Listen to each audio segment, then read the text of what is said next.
Hey, what's up, Crossout? Today I wanted to kind of go over my game settings for Crossout just to kind of show the community kind of what's optimized for competitive play and some kind of tips and tricks to trick your opponents or make it easier for you to see certain things that happen during a fight. So first off, let's kind of go into my settings here and just I'm going to start top to bottom from general, then to interface, then audio, controller layout, and then controller settings. So artillery, it's kind of whatever. I don't play with artillery that much. Let's see, privacy, graphics. Make sure that all of these little added things are off because they can be distracting during your fight. Like motion blur, it would kind of possibly affect the outside of the screen if you're trying to like locate somebody and then it's all like foggy and blurry and stuff. Same thing with lens flare. This could just be like a massive distraction while you're in the middle of a fight trying to shoot. Vignetting, I don't even know what that is. Imitates brightness reduction at the edges of the field of view. Slightly affects performance. Another thing that's kind of unnecessary for the fight. You want to remove all distractions. Next we have gameplay.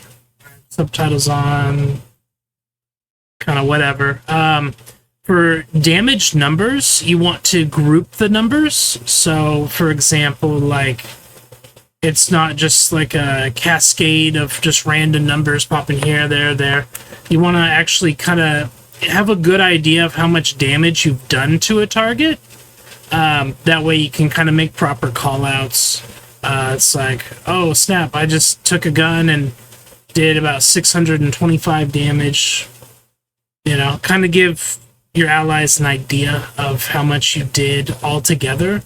Because if you do the detailed numbers, it can look a little funky. See, like you can't keep track of all that in your head.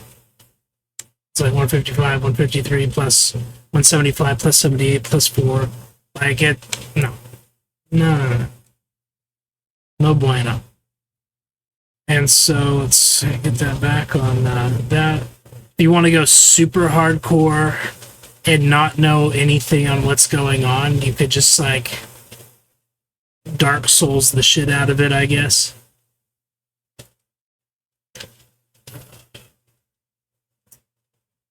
Nope, bad. Okay. And then sometimes the harpoon can be effective. Sometimes your enemy or your allies can just annoy the fuck out of you with it. You don't want it. If you don't want it to affect you whatsoever, have this clicked. No one will be able to harpoon you. Never refuse help. That's a dumb one to even have. Unless you're like making a funny little build that has to be tilted or flipped in order to operate. Like if you had something going on with Goliath tracks where you could like roll yourself over to then change the dynamic of the vehicle. Outside of that, you would definitely want that untapped. It's good to have this for the building, show center of mass and test drive. That way you can kind of tell if you're front heavy, if you're back heavy, things like that, because it can affect how your hover flies and whatnot. Let's see. One good example is like, what are they called? Why can't I think of it? It is incinerators. Don't know why I couldn't think of incinerator. One build that's super common to have front heavy, especially for hovers, is this, because you want it to tilt forward. So this is like super front heavy. You could tell that there's like the lean. So then you can like lob it closer to you because your nose is dipped. let's take a look. What's next? This one, it's just kind of whatever. Same thing for this one. Disabling this option will remove colored outlines from armed vehicles in spectator mode. It's kind of nice to have the outlines in spectator mode because it's easier to kind of track targets. Now, this is a big one, is sight color. This is kind of, you know, if you can see the reticle is green. Then if I go to change it to like red, it changes it to red. Now, green, this is a science, by the way. Green on the color spectrum is the easiest for the human eye to track. So if you're looking, oh, I didn't save. If you're looking through like a mess, like there's a big old pile up, 4v4, you guys are clashing in the middle, and you never want to lose track of where your sight is. No matter what, you want that to kind of like overlay everything and you're still able to easily see where you're trying to aim. So, green is good. You want, like, if you don't have it already, if you change your sight to green, it'll be easier to track almost everything that you do. On the opposite end of that, if you want it to be harder for people to see you, the matte purple. Matte purple is one of the hardest things for the human eye to keep track of because it is the shortest wavelength on the color spectrum, and so it's just the most difficult for the human eye to see.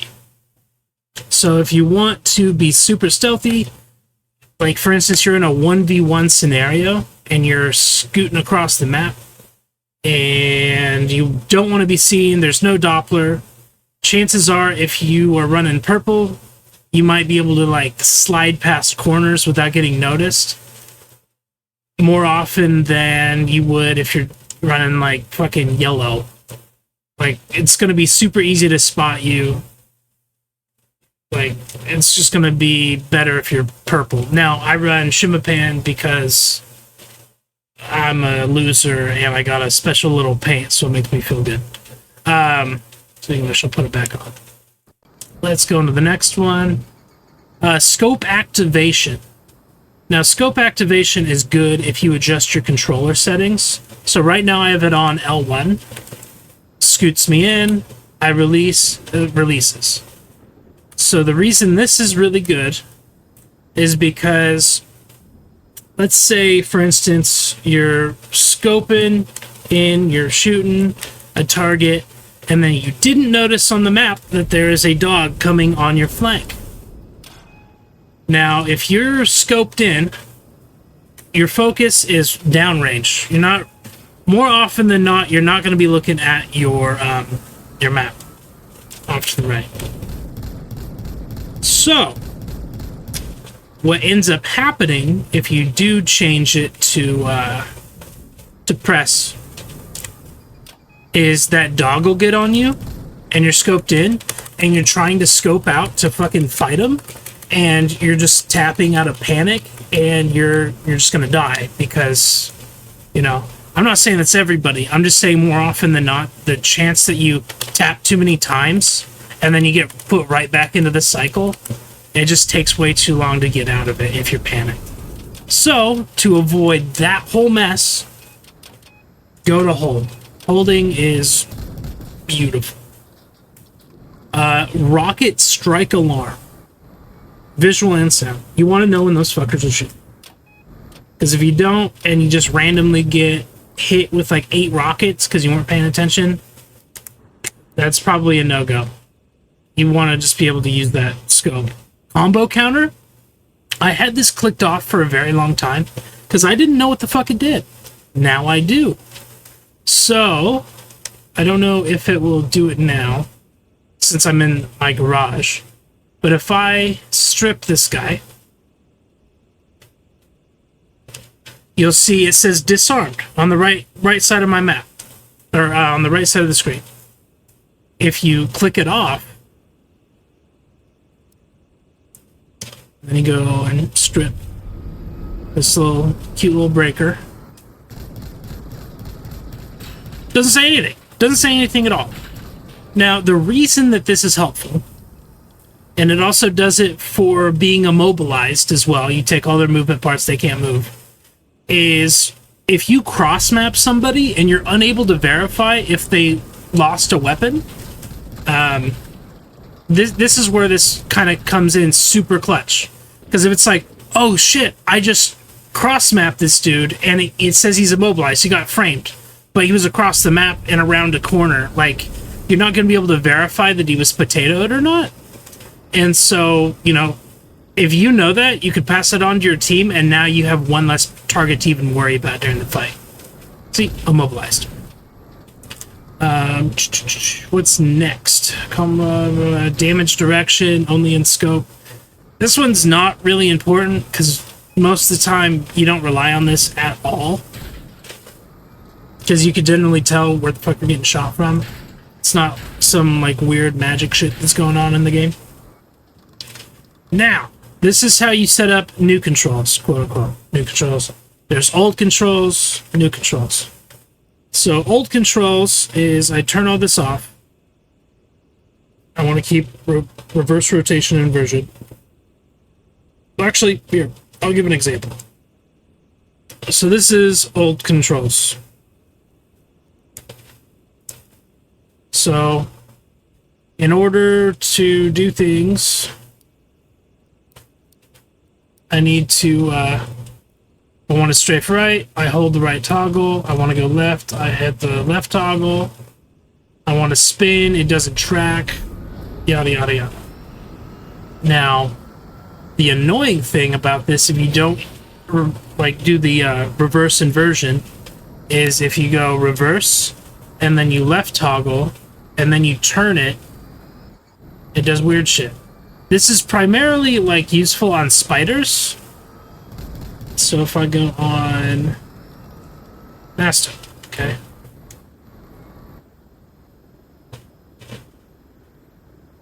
Let's see.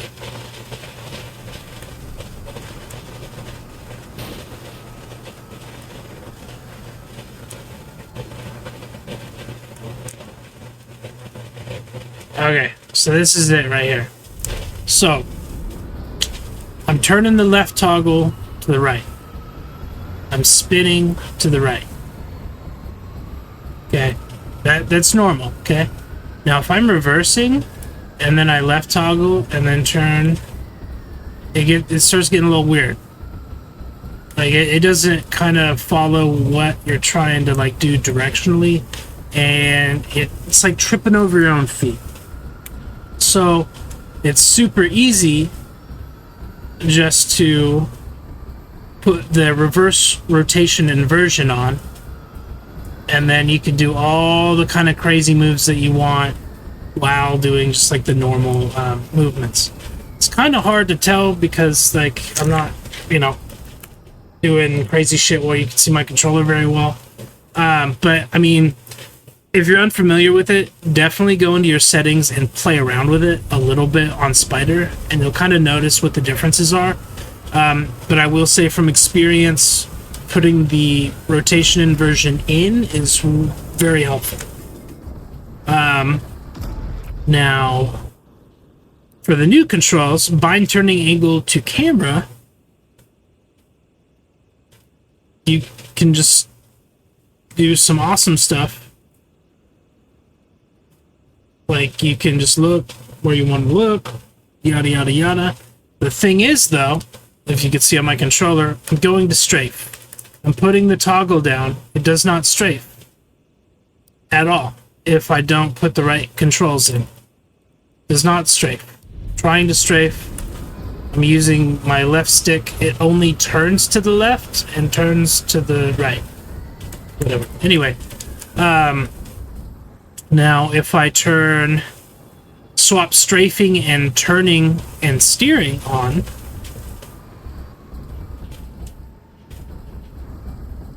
then if I use my left stick and I tilt it to the right, it doesn't just turn the build around, it actually just strafes. It's very nice, very convenient. now control inversion while in rear view, this is how you build the backwards builds, okay? So if I don't have it on, I go like this. It doesn't switch my controls to be able to facilitate looking backwards very well. And it's kind of like the inversion thing where you're just kind of tripping your own feet over yourself. It's bad. Now, if I turn this on, and I do this, then it's basically, it's just turn the whole build around. And so I'm using regular controls, you know, straight to left, right, blah, blah, blah. It's very smooth transition from front to back. Now, the reason that you don't want this bad boy on right here, the fix the camera to the sector of view, is because if you get into a situation where you have a dog on your butt and you just turn around a little too quick, a little too fast for your build to follow. Let me turn my x-axis up a little bit.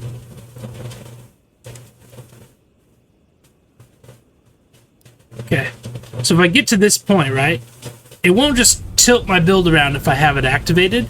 It will just switch it to if I had pressed the right toggle to switch my build backwards and operate it this way, which is really shitty. Like, you don't want that. It's going to cause way too much chaos when you're trying to, like, fight off a dog. So I'm going to turn it on and show you guys. So I'm only looking. Okay. I do this. And now it's as if it has been like this the whole time. I didn't press toggle. I just turned it. Release. Now it's just like that. It locks in. It is really annoying. You don't want that shit. That's muy bad. Okay. Now, notification center. That doesn't matter. It doesn't affect gameplay. Now, we're going to get to the Minimap. Minimap is very nice to have. You want it big as you can, because you want to be able to see where targets are going to come around a corner so you can pre-fire. So, Minimap size, large and in charge. Size of user markers, large. You want to see that shit. Now, Minimap scale, you want it to 1.0. You don't want it to be 5.0, because then it gets a little weird. Like, it's zoomed in. Like, there's no reason that you're gonna need a map to see somebody that's, like, right next to you. Because the farthest thing out is the Levi, right? That is the farthest thing that this map can see. There's no reason for it. So, conversely, we could change it to where the map scaling is, you know, zoomed all the way out. Now, by comparison, like, the farthest thing that we could see is, like, way over in the fucking mountains over there on the minimap. Fantastic. Glorious. Because when you're in a big fight and you're playing range, chances are you're gonna want to, like, be able to see, like, around the corner over there to see when a Scorpion or Typhoon's gonna peek you. So, yeah. Let's go on to the next thing, which is these. I kind of like the coordinate grid, because then you can kind of...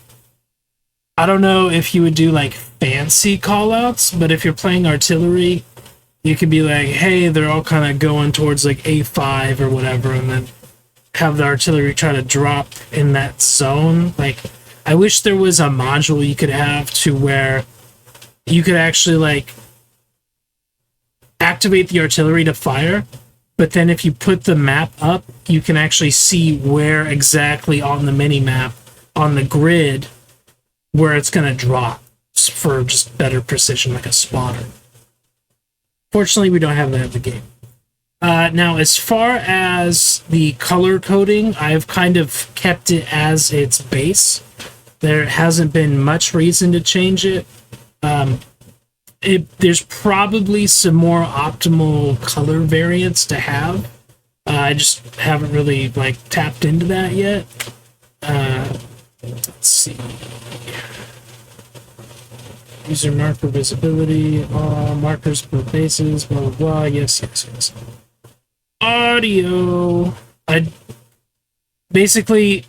tune out the music volume. I turn out the speech volume, and just have the sound volume activated. Because like, if there's music playing, if there's like the dude's talking or whatever, it can kind of mess up audio cues when you're trying to like fight on a map. Like if you want to hear like a punny shooting far left around a corner, you kind of know the general area in which he's firing. Then you have a scorpion dead center trying to peek. Like just audio cues for those things. I kind of have that set up. Pings in emoticon or emotion sounds. Pinged engine sound. This doesn't really matter. Stun effects. This is a nice cue to have, just so you kind of know when things are on you. Just kind of like blurs a little bit. That's kind of that. Now, this is my setup for race controls. One of the biggest features that I have for this is weapon group 1 and scope. Instead of having to go and default your controller settings every single time, you just swap the two. So now, like, my L1 works on a trigger. And then, you know, I just zoom in with that. Which, you know, if you're switching over to something where you're using L1 and R1, you don't really need it. But, you know, it's a nice thing to just have your ability to just scope in with L1. Super easy. But yeah, outside of that, there's not a whole lot more to go into on this. Actually, one thing with new controls is you can go handbrake. So I have handbrake on circle, and then if I turn the left stick to the right, it kind of shows my left armor out, and then if I hold handbrake and go to the left, it just has my right armor out. You know, kind of an easy way to just kind of have your armor being hit first if you have like all of your front armor kind of gone and you just need a little bit more protection on the side, or you know, you have expendable armor. That's definitely a good way to go. Yeah, outside of that, there's not much more to the controller layout. We can get into the camera and controller settings here. So you're always going to want your x-axis to be higher than your y-axis. So x-axis is like left to right, right to left. So this is just your plane. Okay, y-axis is up and down. Now on a screen, you'll notice that TVs themselves aren't just big squares. They're rectangles. They're long going left to right and short going top to bottom. So just based on the viewpoint, I'll just go here. Going up and down, you don't have to have that super high, but left to right, you want to generally be able to look faster than your build can turn. That's usually like the best way to have it, because if you're getting in like a death spiral with a dog, like he's just caught you on the left side, and you're just trying to spin around to shoot him or to get off of him, especially with new controls, your build is only going to turn as fast as you can look, which is shit. So you want, you know, your x-axis to be as fast as it can be without just like spinning you out of control. Because if you max it out, every little touch is just going to be craziness. Like, yeah, it's a little bit too much. I mean, it kind of works with whatchamacallit, aim assist, because it slows down kind of once you get on something, but not by much. So like 2.5 is nice. If you're using like a really precision-based weapon, you could drop it down to like 1.8. But outside of that, you don't want to go like super low to the point where you can't even like turn, and it takes an eternity. Steering, non-linearity. I get into that. It's been a while since I talked. I might cover this at a later date. I need to kind of re-up on my information on it. Aim assist, standard, moderate is... I don't remember there being a moderate before. Control. Okay. Yeah, it used to be named something else.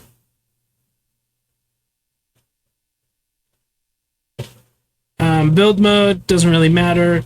I like to always have my vibration turned off, simply because it can kind of be distracting on your hands, because you know you're getting input from another sense, and that could affect your reaction time. And generally, you know, you're just monitoring the screen. You don't really need a whole lot of extra input to know, like, hey, I'm getting shot, or I'm on fire, or, you know, this and that. There's not really a need for it. But, yeah, guys, definitely just kind of wanted to share my settings and, you know, kind of what's optimized for competitive play. If you like the content, please give it a like, subscribe, share it with your friends, send it to your grandmother. Maybe you can get her into Crossout competitively. But yeah, thank you all for watching. You have a good day.